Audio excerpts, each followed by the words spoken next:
সত্যি আপ্লুত এবং আপনাদেরকে ধন্যবাদ আমি দিতে চাই। আমরা আমার পূর্ববর্তী বক্তারা বিশদভাবে এখানে আলোচনা করেছেন। খুব ভালো লাগলো যে একটা ঘন্টা বাজানোর সাথে সাথে আজকে প্রায় ৬,০০০ ছাত্রছাত্রীরা তারা আজকে এই যে প্রতিরোধ, যে এইডসের বিরুদ্ধে প্রতিরোধের যে অ্যাওয়ারনেস প্রোগ্রাম, তার সাথে সবাই যুক্ত হচ্ছে এবং আলোচনা হয়েছে বা হবে। আমরা সত্যি অত্যন্ত চিন্তিত যেভাবে এইচআইভি ত্রিপুরাতে, বিশেষ করে নর্থ ইস্টার্ন জোনে, এখন ত্রিপুরার position, if I can remember that we are in the 4th position out of 8 states. তো এই জায়গায় দাঁড়িয়ে আমাদের খুব চিন্তার বিষয়। আমরা দেখেছি যারা ড্রাগস নেয়, আগে বুঝতে হবে আমরা কোথার থেকে এই ড্রাগস নেওয়ার যে প্রথমে যেটা শুরু হয় সেটা হচ্ছে হেবিচুয়েশন, হেবিট করা। সেখান থেকে হেবিট থেকে আস্তে আস্তে করে এডিকশন হয়। আমরা সবাই জানি, যারা আমরা মেডিকেলের সাথে যুক্ত তারা সবাই জানে। তো হেবিট হওয়ার পূর্বেই যদি আমরা জানি যে prevention is better than cure. তো সেই জায়গায় দাঁড়িয়ে বিশেষ করে গার্জিয়ানদের খুব তাদের সতর্ক থাকা খুব প্রয়োজন। আর হাতছানি দেয় আমাদের, খারাপের দিকেই কিন্তু বেশি হাতছানি দেয়। স্টুডেন্ট লাইফে আমরা দেখেছি ভালো যারা স্টুডেন্ট, ভালো যে নৈতিকতার দিক দিয়ে বেশিরভাগই, কিন্তু 1-2 জন এরকম থাকে তাদের হাতছানির কারণে যারা ভালো স্টুডেন্ট অনেকে আছে তারা ওই দিকে ধাবিত হয়। এবং সেই দিকে আমি জানি যারা প্রথম এই ড্রাগসের সাথে যুক্ত হয়, প্রথমে নিজে কিন্তু বুঝতে পারে যে আমার এই সেবনটা ঠিক নয় বা আমার ইন্ট্রাভেনাস ইনজেকশন নেওয়াটা ঠিক নয়, বুঝতে পারছে। কিন্তু যেহেতু এডিকশনে চলে এসছে এবং একটা সেন্স অফ ওয়েল বিং পাওয়ার ক্ষেত্রে নিজেকে এই ড্রাগস নেওয়ার পরে যে একটা মানসিক একটা অবস্থা হয়, তাতে করে একটা ইউফোরিয়ার যে ভাব, তার জন্য ওই দিকে কিন্তু একটা এডিকশন চলে আসে হ্যাবিচুয়েশনের পর থেকে। যারা গার্জিয়ানরা আছেন তাদের নজর তো দিতেই হবে, কিন্তু স্টুডেন্টসদেরও এই যে নিজের উপর যে আত্মবিশ্বাস যে আমি এই জিনিসটা করব না, এই ধরনের লোকের সাথে আমি চলবো না। এটা স্কুল শুধু না, সমস্ত আমরা দেখেছি আমাদের বিভিন্ন পাড়া প্রতিবেশী হোক, বিভিন্ন সমাজের বিভিন্ন জায়গায় আমরা দেখেছি এই ধরনের সংখ্যা কিন্তু বেড়ে যাচ্ছে। এখন একটু আগে আমরা যাকে এখানে সম্মান আমরা দিয়েছি, আপনি কত দিন পরে, প্রায় 5 বছর পরে যেটা শুনলাম আমি, সেখানে তার মধ্যে সেই ফিলিংসটা এলো যে না, আমাকে এর থেকে মুক্ত হতে হবে। এই যে একটা কনফিডেন্স, এই কনফিডেন্স আমাদের স্টুডেন্টসদের বিশেষ করে সেটা নিজেদের নিয়ে আসতে হবে। যে man is known by its companion, আমরা সবাই জানি। কাজেই ওই জায়গার মধ্যে যে লোক যেরকম, তার থেকে যদি দেখা যায় ডেভিয়েটেড লাইফ, ইনডিসিপ্লিন লাইফ যারা চলছে, তাদের সাথে একটু দূরত্ব রাখা। সাথে সাথে যদি এরকম দেখা যায় আমাদের টিচার্সদের সাথে তা সেই বিষয়ে ইনফরমেশন করা, তাহলে অনেকাংশে কিন্তু সেটা আমরা বেঁচে যেতে পারি। এবং গার্জিয়ানদের বলবো, আমার ছেলে মেয়েরা কোথায় কোন সময় কোথায় যাচ্ছে, ঠিক আছে, তাদের যেহেতু স্বাধীনতা আছে, এর অর্থ এই না, একটু নজরদারি রাখা খুব প্রয়োজন।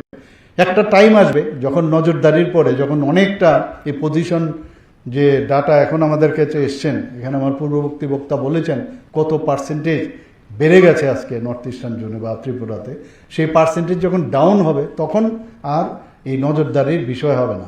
একটা স্থিতিশীল অবস্থায় যদি আমরা ফিরিয়ে আনতে পারি, তাহলে কিন্তু আমার মনে হয় যে আমরা এই যেটা বলছি যে ড্রাগ মুক্ত ত্রিপুরা, সেটা তো অবিসম্ভব হবে।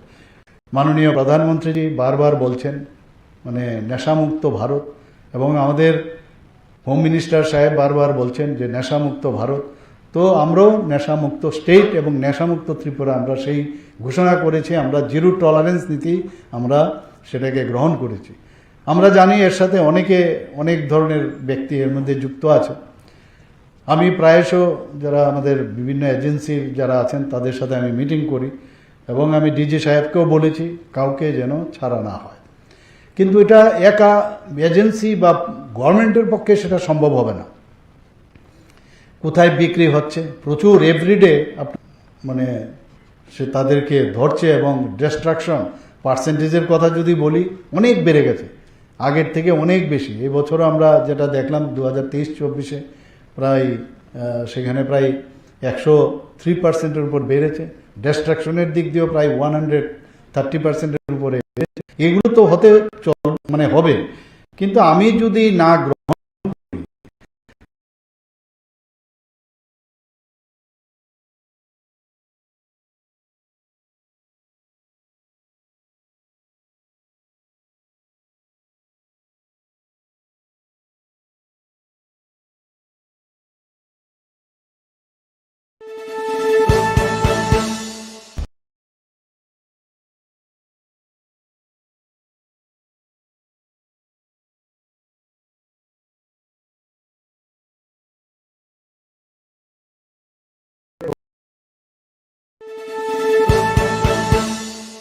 আপনি দেখছেন নিউজ নাও, আমরা জানি কোনটা খবর। বিষয়ে আলোচনা করতে, কিন্তু এই লজ্জায় কিন্তু কাজ হবে না। চার থেকে উপরে উঠে এসে সেগুলো অন্তপক্ষে 5-6 মিনিট আলোচনা করা দরকার।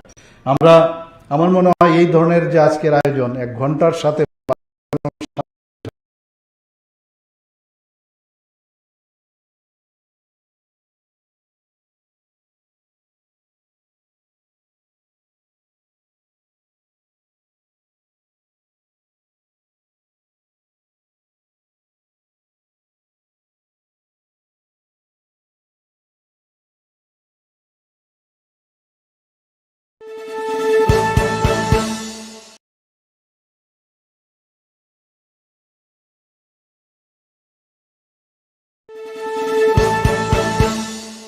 আপনি দেখছেন নিউজ নাও, আমরা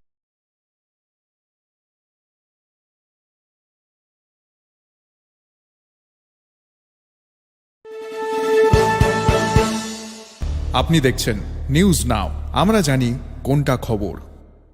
এইসব যখন হয়, মাসুল ব্যথা করছে, কি অদ্ভুত একটা সমস্যা, আমরা একটা প্যারাসিটামল খেয়ে নিলাম, একটা পেইন কিলার খেয়ে নিলাম, কিন্তু সবসময় সন্দেহ রাখতে হবে, কারণ দেখতে হবে এই ধরনের ঘটনা হলো একটা কারোর, তাহলে সে কোথাও এই ধরনের তার যে রুট অফ এন্ট্রি সেরকম হয়েছে কিনা, তাহলে সে ইমিডিয়েটলি তার HIV টেস্ট করা উচিত। এবং যদি HIV টেস্ট যদি পজিটিভ হয়, তাহলে সাথে সাথে এই যে রেট্রোভাইরাল থেরাপি সেটা শুরু করা উচিত। এখানে রেট্রোভাইরাল থেরাপির যে অ্যান্টিরেট্রোভাইরাল থেরাপি, সেটা সব আমাদের বিভিন্ন যে হসপিটালের মধ্যে এগুলো ফ্রিতে আমরা দিচ্ছি। আর যারা ড্রাগ নিচ্ছে, আমি বলবো যে ওএসটি যে ওরাল সাবস্টিটিউট থেরাপি, সেগুলো এখন ব্যবস্থা হয়েছে। একই বিষয়, ওএসটি নিলে অনেকটা যে ড্রাগস নিলে যে একটা সেন্ট্রাল নার্ভাস সিস্টেম বা ইউফোরিয়ার বিষয় যেটা আসে, সেটা কিন্তু অনেকটা ওই রকমই, কিন্তু তার সাইড এফেক্ট থাকে না। তো এই ব্যবস্থাপনা তো আমাদের হচ্ছেই, এবং যত বেশি আমাদের স্ক্রিনিং, আমরা অলরেডি টেস্টেড, কারণ আমরা করোনা ভাইরাসের সময় আমরা ত্রিপুরা কিন্তু ভালো আমরা প্রতিরোধ করতে আমরা সমর্থ হয়েছি। তো সেইভাবে HIVও যেহেতু আমাদের এখানে বাড়ছে, আমরা যদি সবাই মিলে একসাথে মিলে আমরা সমস্ত সমাজ আমরা যদি একসাথে হয়ে ইউনাইটেডলি এটাকে ফাইট করি, আমি নিশ্চিত যে ত্রিপুরার থেকে আমরা HIV ফ্রি আমরা ত্রিপুরা স্টেট বানাতে পারি, নিশ্চিত। আমি একটা বিষয় হচ্ছে HIV তো হলো, কিন্তু HIV যদি আগে যদি আমাদের সেটা সেটাকে যদি পজিটিভ দেখা যায়, ট্রিটমেন্টে যাওয়া, আর যদি না যাওয়া যায় তাহলে কিন্তু অ্যাডভান্স স্টেজে সেটা কিন্তু এইডস হয়। তো এইডস হলে আমরা জানি যে HIV ভাইরাস প্রথমেই যে আমার যে ইমিউন শরীরে যে আমার প্রতিরোধ করার ক্ষমতা WBC, তাকে কিন্তু আঘাত করে HIV ভাইরাস। অর্থাৎ এইডসে কিন্তু মানুষের কিছু সমস্যা হয় না বা মারা যায় না, কিন্তু যেটা হয় সেটা হচ্ছে যে অপরচুনিস্টিক ব্যাকটেরিয়া, সেইগুলো কিন্তু শরীরের মধ্যে আরও বেশি ওভার পাওয়ার হয়, তাতে করে কিন্তু মানুষ মারা যায়, কারণ তার প্রতিরোধ করার ক্ষমতা WBC তার কমে গেছে। তো প্রতিরোধ কোথার থেকে করবে? তো সেই জায়গায় এই বিষয়গুলো যখন আমাদের সবাই আলোচনা করবে, বিষয়গুলো যখন বোধগম্য হবে, এখন বিভিন্ন জায়গায় নেটের মাধ্যমে, ইন্টারনেটের মাধ্যমে, সোশ্যাল মিডিয়ার মাধ্যমে, বিভিন্ন পাঠ্যপুস্তকেও আমরা ভাবছি এগুলো বিষয় নিয়ে আলোচনা যুক্ত করা যায় না। এখানে আমাদের ডাইরেক্টর সাহেব আছেন স্কুল এডুকেশনের, ওখানেও এগুলো আমি ভাবছি যে এগুলো আমরা যদি আরও বেশি করে অ্যাওয়ারনেস করা যায়, নিশ্চয়ই আমরা এর থেকে আমরা মুক্ত পাবো। কিছুদিন আগে আমরা একটু আগে আমার পূর্ববর্তী বক্তা বলেছেন যে আমাদের যারা জনপ্রতিনিধি সমস্ত পার্টির এমএলএ মিনিস্টার তাদেরকে নিয়ে আমরা কিছুদিন আগে এখানে জুন মাসে আমরা কিভাবে এইডস কন্ট্রোল করতে পারি এই এইডস কন্ট্রোল সোসাইটির মাধ্যমে এখানে একটা বিধানসভার ফোরাম তৈরি করেছি। স্ব জায়গায় তারা যেন এই বিষয়ে একটু স্বতঃপ্রণোদিত হয়ে একটা টিম বানিয়ে সেখানে এই বিষয়ে অ্যাওয়ারনেস করা হয়। এবং আমি আজকে এখানে যে আমার কাছে ডাটা আছে সেখানে দেখলাম প্রায় আজ এই যে কর্মসূচি এইডস কন্ট্রোল থেকে করছে প্রায় 1187টি সরকারি এবং সরকারি এইডেড যে স্কুলগুলো আছে অষ্টম থেকে দ্বাদশ শ্রেণী পর্যন্ত প্রায় 2,31,000 ছাত্রছাত্রীকে সচেতন করার বিষয়ে তোমরা হাতে নিয়েছেন। আমরা জানি যে এইডসের মধ্যে বিশেষ করে যারা আমি তো বললাম যে সেফ সেক্স তো একটা আছে, তাছাড়াও অনেক সময় দেখা যায় যে যখন ব্লাড টু ব্লাড কন্ট্যাক্ট যদি হয় সেখানেও কিন্তু এইডস হতে পারে, সেমেন থেকে হতে পারে, ইভেন ভ্যাজাইনাল ফ্লুইড থেকেও কিন্তু আমাদের এইডস হতে পারে। তো এই বিষয়গুলো আলোচনা করা কিভাবে এর থেকে আমরা সেফ থাকতে পারি। আর ইনজেক্টেবল যেটা বলা হলো ইনজেক্টেবল ইনজেকশন, একই ইনজেকশন যে শেয়ার করা অন্যদের সাথে, তাতে করেও কিন্তু দেখা যায় এই এইচআইভি ইনফেকশন হওয়ার চান্স থাকে। তো এই বিষয়গুলো যতদিন আমরা আলোচনা করব, ভাইরাল লোড এইচআইভি হলে এইচআইভি পেশেন্টের হাত মিলালে বা তাকে আমি যদি কোনো হ্যান্ডশেক করি তাতে কিন্তু এইচআইভি মানে তাতে সংক্রমণ হওয়ার চান্স থাকে না।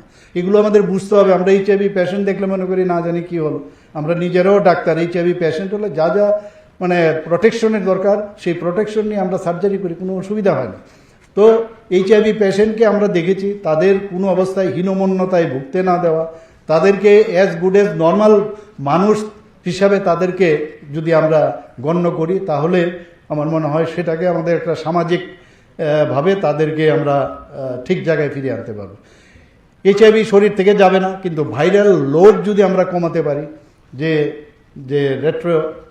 অ্যান্টি রেট্রোভিয়াল থেরাপি যদি দেই বা সেইভাবে যদি অন্যান্য ওষুধপত্র দিই, তাহলে তার ভাইরাল লোড যদি ক্ষমতা হয় কম থাকে তাহলে কিন্তু তার সমস্যা হয় না। ইভেন প্রেগন্যান্ট লেডির যদি এইচআইভি হয় তাহলে তার চান্স থাকে তার বেবির কিন্তু এইচআইভি যাওয়ার সম্ভাবনা থাকে। তো সেখানেও দেখা গেছে যিনি প্রেগনেন্ট লেডি তাকেও কিন্তু ইচ্ছে করলে আমরা ডাক্তারবাবুরা সেখানে অ্যান্টি রেট্রোভিয়াল থেরাপি দেয়, তাতে কোনো সমস্যা নেই, সেফ।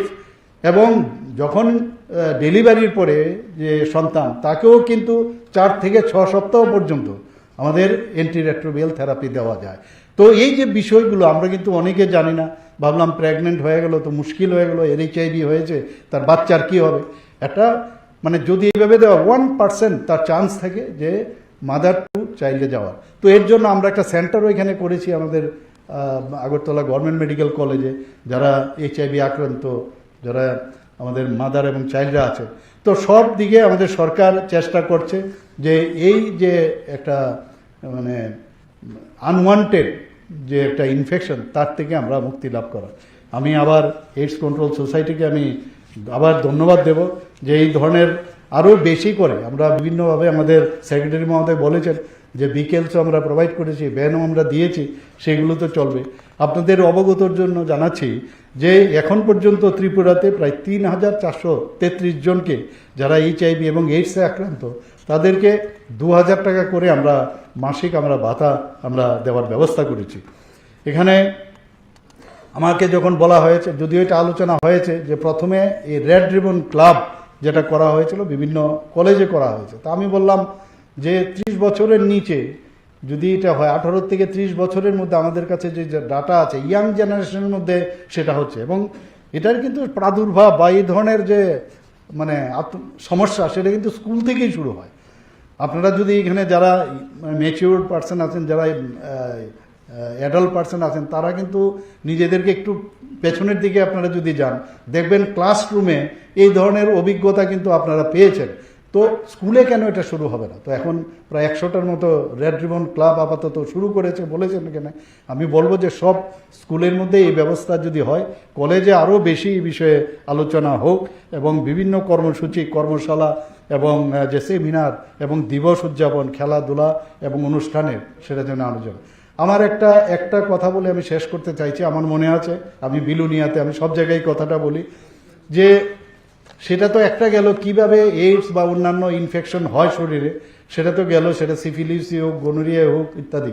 কিন্তু আমি বিলুনিয়াতে একটা ওখানে একটা মাঠ, এখানে আমাদের যে synthetic turf football ground opening করতে গিয়েছিলাম। সেখানে হাফ টাইমে খেলার মাঝখানে একটা ছেলেকে সেখানে এইডস কন্ট্রোল সোসাইটির তরফ থেকে আজকে যেরকম এখানে অবতারণা করেছেন সেখানেও করেছেন। তার কথাগুলো আমার এখনও মনে আছে। That time he was telling that I was a very good sportsman. He also had taken drugs for last that time for last 6 years or 5 years। সে বলছে আমি এর থেকে মুক্তি লাভ করেছি এবং I was a very good student, I was a very good sportsman. এবং কিন্তু তারপরেও আমার মনে হতো যে আমি সব জায়গার মধ্যেই এটা আমার আমিত্বভাবের যে বিষয়, যে আমি সেন্টার অফ অ্যাট্রাকশনের বিষয়, তার জন্য সে প্রথমে শুরু করে এই ড্রাগস দেওয়া। এবং সে ড্রাগস নিলে যেটা আমি বললাম ইউফোরিয়া আসে, যখন তখন যেটা বলা এবং যখন এইসব কথা বা কার্যক্রম করে অনেক মানুষ অবাক হয়ে তার দিকে তাকায় এবং তাতে করে যা খুশি যা না বলার সেটাও বলে ফেলে। এই করতে করতে সে ওই মানে এডিকশনে চলে গেছে।